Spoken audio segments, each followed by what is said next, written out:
Well, greetings and salutations, everybody. Welcome to AMC Movie News, and this is AMC Mailbag, the show here on AMC Movie Talk, where all we do is take your mailbag questions. A much more laid-back, informal, kind of relaxed kind of show, really more like a radio talk show, if anything else. My name is John Campy. I'm the editor-in-chief of AMC Movie News, and I am so very pleased you decided to make me and this show a part of your day. Looking forward to doing it. So we got a whole bunch of movie questions we're going to get around to here that you guys are sending in to us, and I'm going to let you know that if you have a question or a comment or a topic that you would like us to cover on AMC Mailbag, or maybe during the week on AMC Movie Talk, you can email a question into us at amcmovietalk@gmail.com. That is the email address you send your questions and comments to, and maybe your question will get picked to be here on the show. So I hope you guys do that. So, not going to waste any time today. Don't have a lot of time for like an hour-long show like we did last weekend, but we are going to get into it. We got 8 questions to get to today. So we are going to start with question number 1. And the first question today comes to us from Felix. And Felix writes, "Hey guys, greetings from Quebec." For those of you who don't know, Quebec is a very large province in Canada. I love the integrity you guys have. Well, thank you very much, Felix. So my question is, why don't we have a great biopic about a famous comedian? We had all the singers, but what about comedy? I think a movie about George Carlin, Bill Hicks, Richard Pryor, or Lenny Bruce could be very interesting. I saw a documentary on Bill Hicks called American, but what about a film? Well, thanks so much for the question, Felix. Now, I'm admittedly kind of the wrong guy to ask about this. Admittedly, in general, there are exceptions. There are totally exceptions. But just in general, I'm not big on biopics about celebrities. I think there are far more important people to do biopics on than famous singers or famous entertainers. You know, I think there are much more important, interesting people who made a far bigger impact on the world than celebrities. That being said, there is the odd exception to that, even for me, that are really quite fascinating. And I'm going to agree with you that I think there are lives of some comedians that we've had, even in recent history, that would make pretty fascinating. Like, heavens, if we can make a biopic about such and such musician, surely a great biopic on Richard Pryor would be I mean, if you really understand and know the life of Richard Pryor, you know that would be an unbelievably fascinating biopic to make, especially with the role that he played, in the era he was in. Like, he was like the top comedian in entertainment in an era where like racial discrimination was still massively huge. And I think just even in that context, but even forget that, if you just look at the rest of Richard Pryor's life, it's a really fascinating thing. Steve Martin is a guy who is still with us, but still a Steve Martin biopic I think would be really fascinating. I mean, just a lot. And obviously, what has been mentioned a lot recently for obvious reasons is, of course, the life of Robin Williams. I mean, seriously, start reading about the life of Robin Williams and the relationships he had. Like, I'm talking about outside of his movies. There is some fascinating stuff there. Now, would a biopic about Richard Pryor or Steve Martin or Robin Williams or any of the people that we've mentioned be really good? Not necessarily. I mean, it has as good a chance of being good as it does of being horrible. But at least it's good starting material. And like I said, I agree with the premise of the question. If you can do it about musicians, why not comedians? Now, granted, comedians are a bit of a darker soul. That's the irony about comedians. I've known a lot of comedians. I still know a lot of comedians. And there is a darker element to their soul than in a lot of people's. And maybe some producers or studios looked at a lot of comedians' lives and thought this would just be depressing. Maybe, I'm not sure. But there is some fascinating people out there, figures in the world of comedy that I think would make pretty interesting subject matters, if you will, for a biopic. So I'd be all for it. I'd totally be all for it. All right, let's move on to the next question. And the next question today comes to us from Michael Sotelo, who writes, "Hello, sons and daughters of AMC. Love the show. Thank you so much, Michael. And John, you're a demand." Well, thank you so much, Michael. Dwayne Johnson has been teasing us about him playing Shazam or Black Adam for the DC Cinematic Universe for a while now. However, I have a feeling that he might end up playing both characters. It's just an idea, But what do you guys think? Could it happen, or is it unlikely? Well, thanks a lot for the question, Michael. And just for those of you who don't know, most of you probably know who Shazam is. Shazam's pretty much arch nemesis, although that's up for debate, but is Black Adam. And that's the character whose powers and origins are very similar to Shazam's in many ways, and different in many ways as well. And Dwayne "The Rock" Johnson, we know, is going to be in a Shazam movie. But Dwayne Johnson recently said that he hasn't made up his mind yet if he wants to play Shazam or Black Adam. And I've maintained for a while that I think Black Adam is the way for him to go. A lot of other people want to see him play Shazam. And we talked about it on AMC Movie Talk, actually, the other day, when Dwayne Johnson made the statement that he hasn't been able to decide which of the two characters he wants to play. We brought that up on AMC Movie Talk. And a number of people in the comments section of that video proposed that, well, what says that he's not going to play both? Who says The Rock isn't playing a little bit coy, and this is all just some big setup for The Rock to go, you know what? I decided I can't make up my mind, so I'm going to play both. And you know what? That's fascinating. I love the idea. I think it's a great idea. Now, it would mean tinkering with the comic story a little bit, but you know me, I'm totally fine with that. Like, do what you need to do to make the best movie possible, not stick to the source material as close as possible. Make the best movie possible. And if you could do a little bit of tinkering with what turns Billy Bastion into Shazam and why Shazam and Black Adam look practically identical. So yeah, I'm totally all for a Shazam movie where The Rock plays both Shazam and Black Adam. I think it's a great idea. All right, let's move on to the next question today. And the next question today comes to us from Dan Horn, who writes, "Hello, AMC. I'm a fairly new fan, but I love the work you guys do." Well, thanks for joining us, Dan. We really appreciate that. My question is about spoilers. I personally do not care if a movie or show is spoiled for me because as long as it's good, I will still like it. However, a lot of people I know won't even watch a movie if they already know the ending. A lot of movies that are some of my favorites were spoiled for me before I watch them, and I still love them. I'd love to hear what you guys think. Thanks, and keep up the great work. Well, Dan, I've kind of talked about this before. I am somebody who actually I happen to agree with you. I don't care or mind spoilers. I don't. They don't. I find what I've discovered is that they don't bother me or affect me in the least. Now, look, there's always going to be exceptions to that, right? Like, let's talk about Sixth Sense. Like, the moment in Sixth Sense when the big reveal happens, clearly that's a fundamental game changer, right? You'd rather not watch Sixth Sense knowing that one particular point about the film. Fine. But that being said, there are a lot of people who say, okay, well, there's this one part in the movie where hero and villain are both on a bus, and it's kind of cool, and people go, you just spoiled the movie, because now we know there's a scene where the hero and the villain are on a bus. I mean, me personally, I don't understand that mentality. Because to me, it's not about what happens in the story. To me, it's the telling of the story, right? Let's look at, I don't know, let's pick one out. Steven Spielberg's Lincoln. Breathtaking movie, awesome movie, one of the great performances of the past number of years for Daniel Day-Lewis.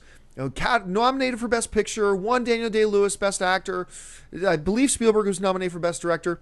It's a magnificent movie and really fun to watch. But is there anybody who went in to watch Lincoln that doesn't know Lincoln frees the slaves?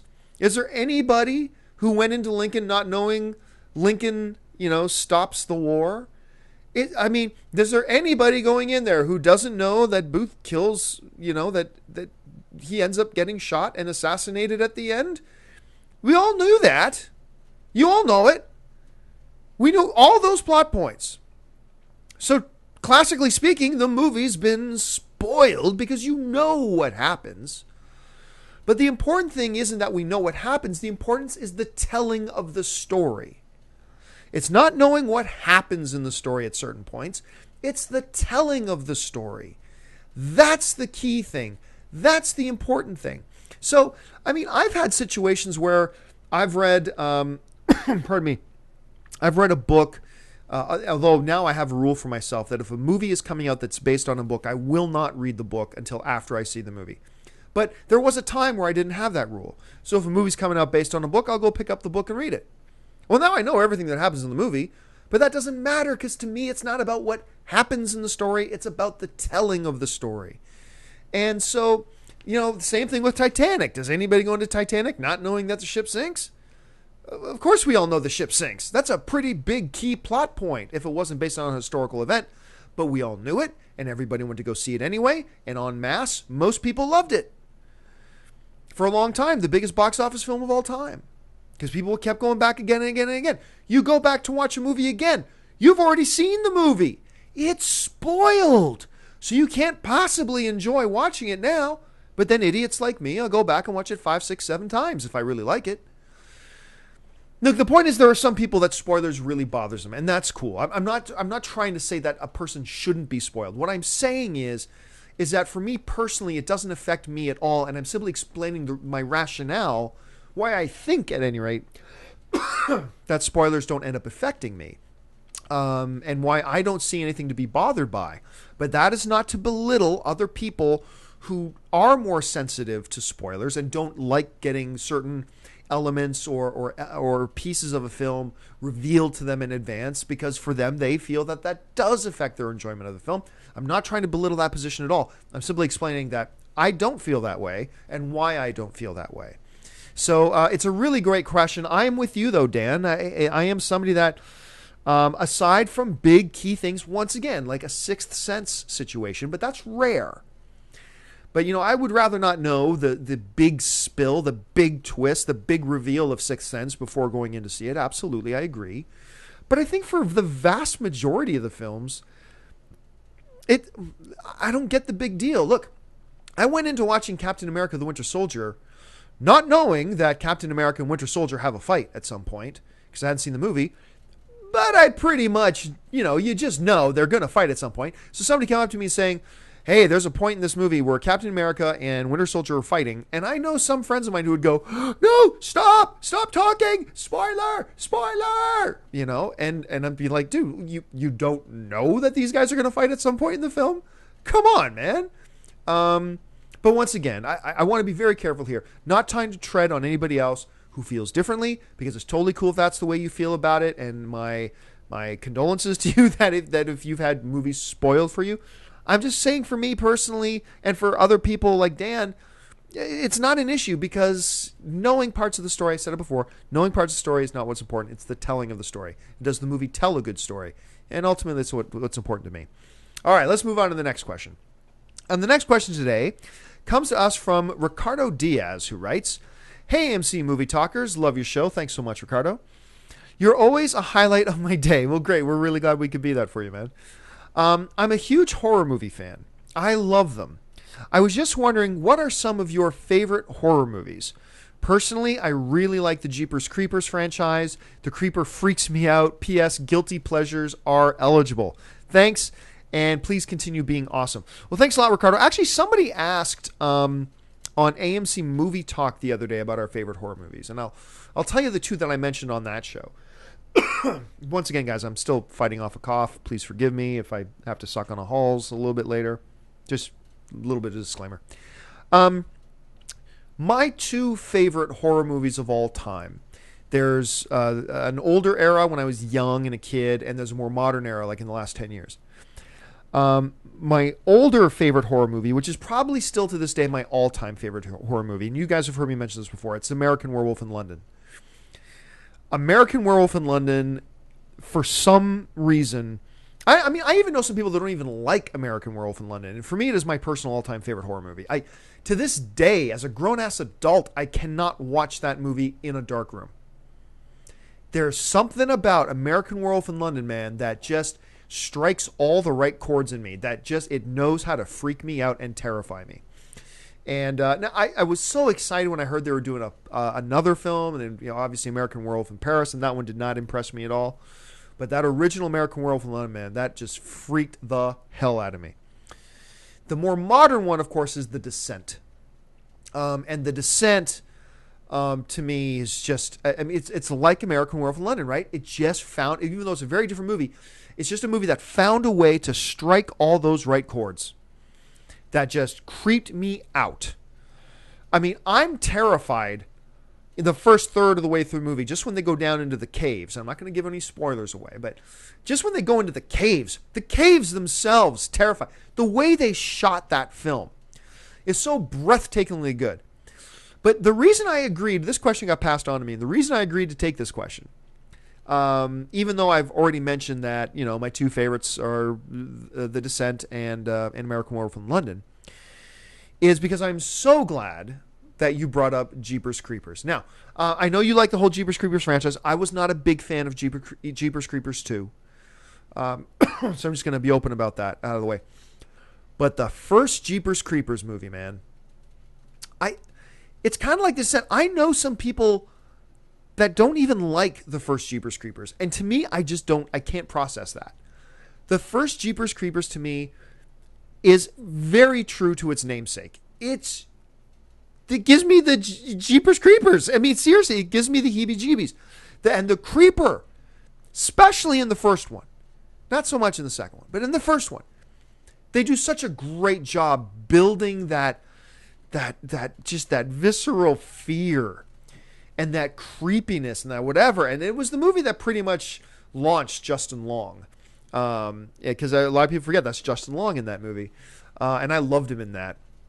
And I just adore that movie. Now, apparently they've been trying for a long time to get a Jeepers Creepers 3 done. There was actually a period of time where I thought they had finished shooting Jeepers Creepers 3. And I was corrected. I thought they had finished shooting Jeepers Creepers 3 and it was in the can waiting to either be released on home video or released in the theaters, one of the two. But I was corrected on that, and it's not actually been shot yet. But I know they've been trying to get shot. They've got a script. I mean, and they want to shoot it. I don't know what the holdup is. But, man, if you haven't seen the original Jeepers Creepers, there is a bit of a cheesiness factor to it, but all good horror movies do, I think, have a little bit of a cheesiness factor. And so there is a definite cheesiness factor to the original Jeepers Creepers. But I'm telling you, man, if you want a good scare, if you want a movie, guys, if you want a good movie that's going to get the girl with you to jump into your lap, this is the movie for you. I'm bringing the filthy to you. Trust me, get Jeepers Creepers for your next date night, and you will not be sorry, sir. All right, let's move on to the next question today. And the next question today comes to us from Tim Costello, who writes, "Hey, John and AMC crew, love your show." Well, thank you so much, Tim.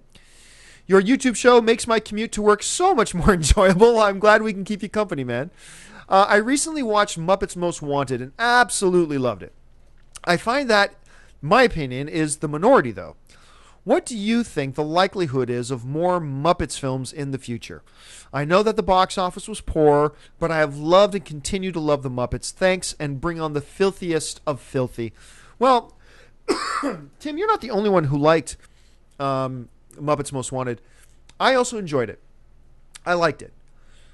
But it also wasn't, to me, it wasn't nearly as good as the first one.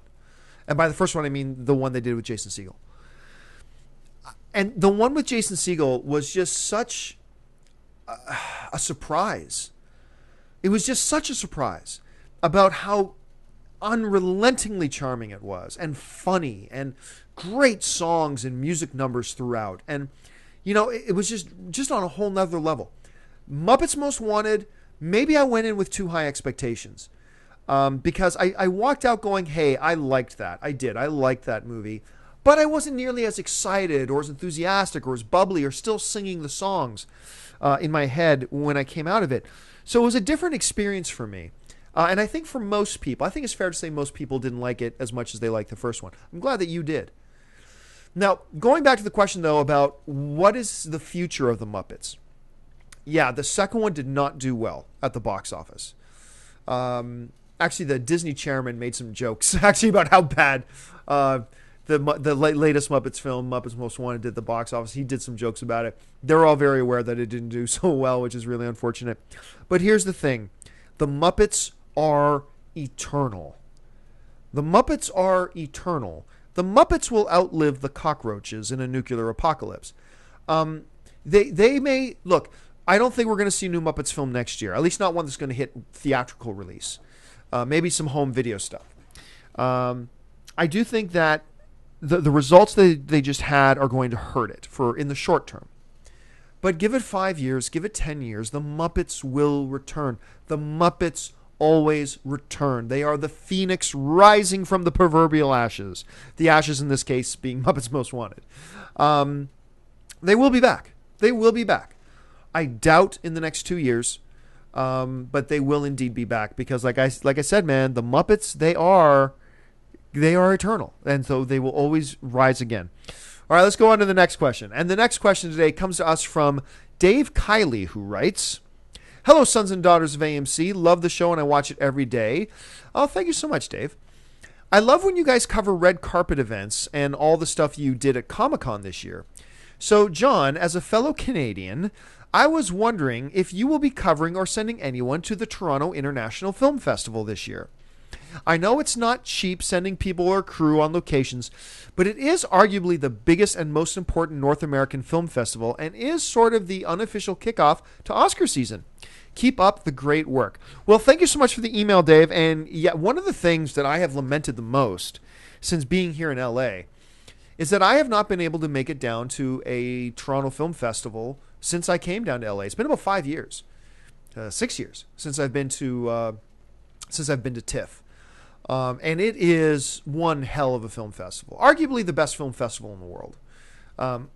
It really is. And unlike, say, film festivals like Sundance, which is basically a lot of films that will probably never be in theater near you, the Toronto Film Festival premieres a lot of the bigger films that are going to be in theaters near you. And he's right. Dave is absolutely correct when he points out in his email that it does kind of mark the unofficial kickoff to the Oscar race, if you will, the Oscar season. And I've always wanted to go down and cover it. And I kid you not, me and Amy Rose, we've had several discussions about the Toronto International Film Festival this year. For those of you who don't know, Amy Rose is kind of my right hand when it comes to AMC movie news. She's like in charge. And so I've had several discussions with her about it, and I know she's really enthusiastic. She really wants to go. And we had some thoughts about maybe going down this year. And I don't think this is the year. I don't think we're going to make it there this year. That being said, I think this is the last year that we don't cover the Toronto International Film Festival. We were really close to going this year, but with my budget, I had to spend some money. I had to spend some money on things that even some of you guys don't know about yet, which we will reveal all in the coming days, in the coming weeks. But we've had to spend a bunch of money this year on certain things, and that hasn't left a lot of room in my budget to send a couple of people up to Toronto to properly cover the Toronto International Film Festival. But mark my words, this is going to be the last time we don't go. We are going to be there next year, and we will be there in force. And you're going to get a lot of content from us around the festival and the films playing there. And I'm excited about it. I'm looking forward to it. But this year was just not to be this year. This year it just couldn't happen this year, unfortunately. So watch for us in Toronto next year. Thanks a lot for the question, man. All right, let's move on to the next question. And the next one today comes to us from Tammy Hall Singh, who writes, "Hi guys, great show. I was wondering, how come you never talk about Masters of the Universe? I loved that show and even liked the 80s movie. Do you think with the success of Guardians of the Galaxy, we'll ever see a Masters of the Universe reboot? Thanks, guys." Well, Tammy, first of all, thank you for the question. Second of all, you mustn't have been watching us much or watching us for long, because we have talked about a Masters of the Universe movie many, many, many a time on AMC Movie Talk. And but the last piece of news to really come out, okay, so the last thing we really heard was that I think it's John Chu, who directed G.I. Joe Retaliation. I've got a little bug in my head telling me I'm getting the name wrong, but I think it's John Chu. Correct me in the comment section if I'm wrong, guys. You always do. But John Chu, who directed G.I. Joe Retaliation, was signed on to do a Masters of the Universe reboot, or a remake, or a new, fresh telling of the Masters of the Universe. And then all of a sudden, and then we didn't hear anything, and then we didn't hear anything, and then we didn't hear anything. And then all of a sudden, He's directing Gem and the Holograms, and he's no longer on Masters of the Universe. And that has really kind of been the last official thing we've heard. And so we haven't really talked much about it since then because there's been nothing to talk about. That being said, I do believe Masters of the Universe has a half-decent chance of being okay. Now, you asked in your question, with the success of Guardians of the Galaxy, could we see Masters of the Universe? I don't think the two have anything to do with each other. Guardians of the Galaxy is a comic book property in the Marvel Cinematic Universe, blah, blah, blah. He-Man Masters of the Universe is really most well known for being an 80s cartoon that we grew up on, and blah, blah. One has, and their stories aren't even remotely similar. So I wouldn't look for any connection or comparison between the two. The giant success of the Guardians of the Galaxy does nothing, in my opinion, to hurt or help the chances of a Masters of the Universe thing. Now, it would be different if we were talking about, say, Inhumans, right? Because the Inhumans is a pretty unknown property in the Marvel Cinematic Universe. Well, does the success of Guardians of the Galaxy help an Inhumans' chances? I would say yes, absolutely it does. I think Guardians of the Galaxy helps the chances of another unknown Marvel property like the Runaways. I think it helps those chances quite a bit. But for Masters of the Universe, I'm not so sure. Now, if a Thundercat movie had come out a few years ago, like it was originally planned to do a long time ago, if a Thundercats movie had come out, like, say, 2 years ago, and it was massively successful, then we could say, well, that probably opens the door a lot for a Masters of the Universe revisit, because that's a much more similar property. I still think it's going to happen. I still think another Masters of the Universe film without Dolph Lundgren is going to happen. And I'm like you, I liked the original Masters of the Universe. It was totally cheesy. But I would like to see a slightly different take on it now. But that doesn't diminish the fact that I did appreciate and like the original. Pardon me. But I do think that it's going to happen. It's too rich of a property. You know, there's just too much potential there. You do have a massive audience. It is essentially the same audience that grew up watching the Transformers. It's the same demographic. Those of us grew up watching Transformers. We also watch Masters of the Universe. We watched He-Man. So it's the same demographic, and that's from the same era. And I believe you've got a really good story there. I believe you got some really cool characters that you could build around that are very, larger than life and stuff like that. And He-Man is just a cool damn hero. So there's a lot there you can do. I have to believe at some point it'll happen. So as far as I know, there's no definitive, I've heard lots of whispers, but there's no definitive plans on the books for it. But I have to believe at some point, it's got to happen. All right, we'll take now the last question of the day. And the final question today comes to us from Dylan Aberts, who writes, I was wondering, in the next Thor movie, do you think that Loki will give Thanos the Tesseract and the Infinity Gauntlet, since they are in the Asgard vault? Well, for those of you who don't know, in I believe it's the first Thor movie, as they're going through the vault, the Infinity Gauntlet's in there. It's kind of an Easter egg. It's sitting back there on one of the things. And right now, as far as we know, the Tesseract, one of the Infinity Gems, one of the Infinity Stones, is also in the vault on Asgard. And a little bit of a spoiler here. Plug your ears if you don't want to hear this. But at the end of Thor 2, we know that Loki is now impersonating Odin. So he's kind of acting king. Now, I don't believe Odin's dead. Some people say, oh, Loki killed Odin. Loki loves Odin. Despite everything and all of his temper tantrums and all that kind of stuff, and all of his bitterness and all of his rage, I believe Loki loves Odin. And because remember, in the first Thor film, ultimately, Loki's big grand scheme was about getting his father's approval.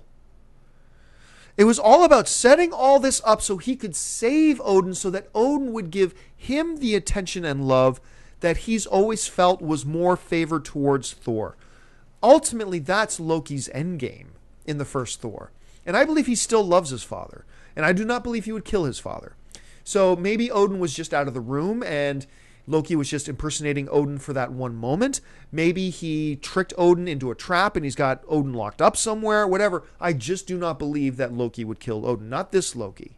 Not the Loki we have in the cinematic universe. I do not believe that Loki would kill his dad. But all that being whatever, Thor 2 ends with Loki being on the throne of Asgard, impersonating Odin. So, technically speaking, he's got full access to, the Tesseract, to the Infinity Gauntlet, to all that kind of stuff. The question, though, is, would he just go off and hand it to Thanos? I don't know. I don't think Loki ever wanted to be in league with Thanos. He just wanted that scepter so he could, conquer Earth and have a kingdom of his own. But I believe Loki being on the throne will have something to do with Thanos ultimately getting the Infinity Gauntlet and getting the Tesseract. I believe that, I don't know if Loki will just go, now I'm going to go in there, the vault, and get it and give it as a gift to Thanos. Happy Christmas, whatever.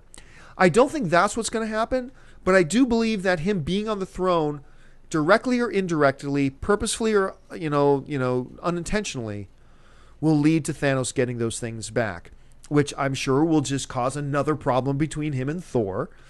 And my favorite part about Avengers Thor 2 is always the dynamic between Thor and Loki. So I do want to see that played out some more as they move forward.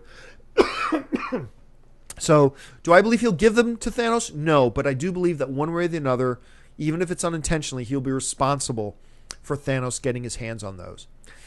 All right, folks, well, that'll do it for me. Those are all the questions I had picked out for today. Thank you so much for joining me for this installment of AMC Mailbag. Listen, don't forget, lots of great films playing at AMC Theaters right now. Head on over to www.amctheaters.com for your theater, your showtime, and, of course, your movie ticket information. And remember, you can follow AMC Movie News on Twitter. Just follow us at AMC Movie News. And once again, if you have a topic or question you want us to bring up on AMC Mailbag or AMC Movie Talk, you can email us at amcmovietalk@gmail.com. Well, that'll do it for me, guys. My name's John Campia. You can find me on all the various social media networks just at John Campia. Follow me on Twitter or on Facebook or on Instagram or whatever.